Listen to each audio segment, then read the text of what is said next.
Halo semuanya, Om Swastiastu, welcome, nice to meet you.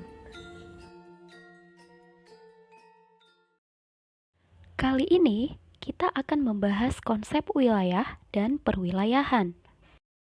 Pokok bahasan ini sangat penting untuk kita pahami dalam mempelajari geografi. Tonton dan simak videonya sampai akhir ya.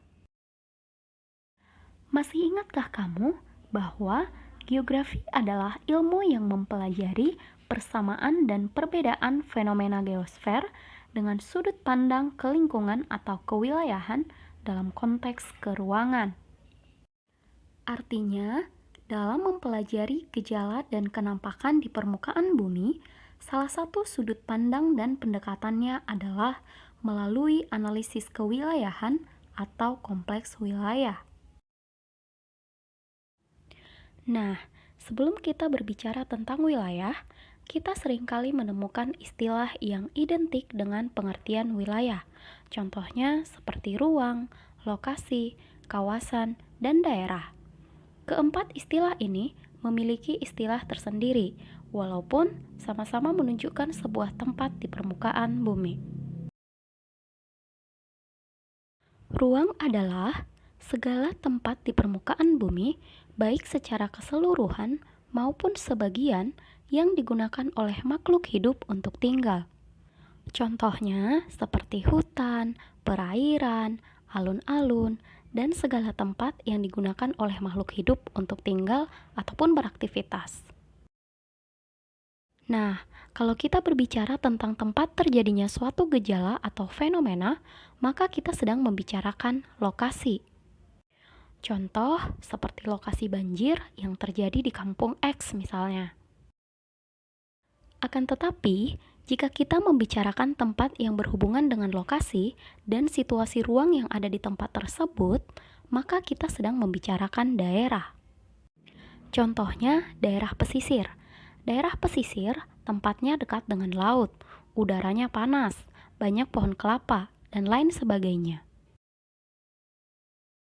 Sementara, kalau kita membicarakan tempat yang berhubungan dengan penggunaan dan peruntukan tertentu, maka kita sedang membicarakan kawasan. Kawasan dapat dikatakan sebagai bagian dari wilayah. Contohnya, dalam suatu wilayah terdapat kawasan perkampungan, kawasan pertanian, kawasan industri, dan sebagainya. Lalu, apa itu wilayah? Di sini ada beberapa pengertian tentang wilayah menurut para ahli. Yang pertama dari Dickinson. Ia menyatakan bahwa wilayah merupakan sesuatu yang kondisi fisiknya homogen. Homogen berarti sama atau seragam. Yang kedua, menurut Van Nemer, wilayah adalah area yang digolongkan melalui kenampakan permukaan yang sama dan dikontraskan dengan area sekitarnya. Dan yang ketiga, menurut Taylor, sebuah wilayah dapat diartikan atau didefinisikan sebagai bagian dari permukaan bumi yang berbeda dan ditunjukkan oleh sifat-sifat atau karakteristik-karakteristik yang berbeda dari yang lainnya. Dari definisi-definisi tersebut, dapat kita simpulkan bahwa wilayah merupakan bagian di permukaan bumi yang dibatasi oleh kenampakan tertentu yang bersifat khas dan membedakan wilayah tersebut dari wilayah lainnya. Setelah kita dapat kesimpulan, maka dapat kita peroleh bahwa wilayah memiliki beberapa unsur. Yang pertama, memiliki ciri khas dan luas tertentu. Yang kedua, berbeda dengan daerah lain.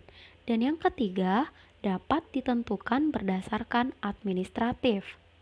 Lalu, bagaimana kita bisa membedakan wilayah yang satu dengan wilayah yang lainnya? Ya, tentunya berdasarkan aspek-aspek geografi. Coba kita kembali ke materi kelas 10. Kira-kira ada aspek-aspek apa saja sih? Berikan jawabanmu di kolom komentar ya. Berdasarkan kekhasannya, Konsep wilayah dibedakan menjadi dua jenis, yaitu wilayah formal dan wilayah fungsional.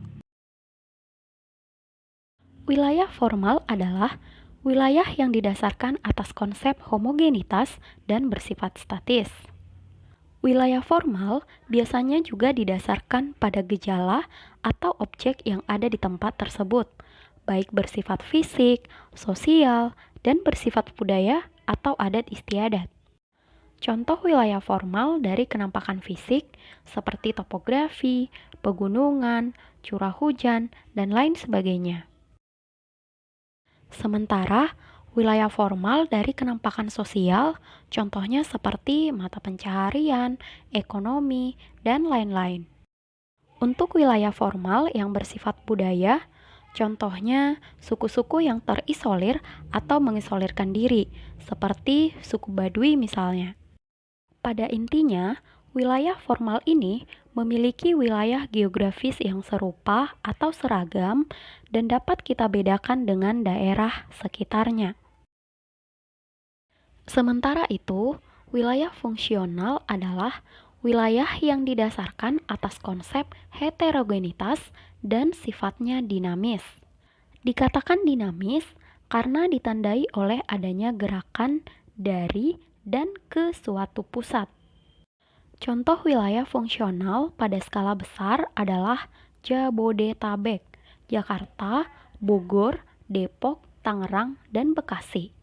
Nah, yang menjadi pusat pada wilayah ini adalah Jakarta. Bogor, Depok, Tangerang, dan Bekasi merupakan daerah pinggiran kota Jakarta yang melakukan pergerakan ke daerah pusat, yaitu Jakarta. Nah, mengapa hal ini bisa terjadi? Ya, karena wilayah fungsional ini memiliki unsur-unsur penting, seperti adanya arus barang, ide atau gagasan, dan tentunya karena adanya manusia. Yang kedua, adanya pusat yang menjadi tempat pertemuan arus tersebut secara terorganisir. Dan yang ketiga, adanya wilayah yang makin meluas. Selanjutnya, kita masuk ke topik perwilayahan. Perwilayahan adalah suatu upaya mengelompokkan atau mengklasifikasikan unsur-unsur yang sama. Perwilayahan ini disebut juga dengan regionalisasi. Tujuan dari perwilayahan ini adalah mengurutkan keanekaragaman permukaan bumi. Yang kedua, untuk menyederhanakan informasi dari suatu fenomena. Yang ketiga, memantau perubahan-perubahan yang terjadi. Nah, berikut ini salah satu contoh dari perwilayahan. Wilayah Indonesia terbagi menjadi 3 wilayah berdasarkan kemiripan waktu, yaitu waktu Indonesia bagian Barat, waktu Indonesia bagian Tengah, dan waktu Indonesia bagian Timur. Baiklah, sekian materi untuk hari ini. Semoga adik-adik paham tentang wilayah dan perwilayahan. See you next time. Bye-bye.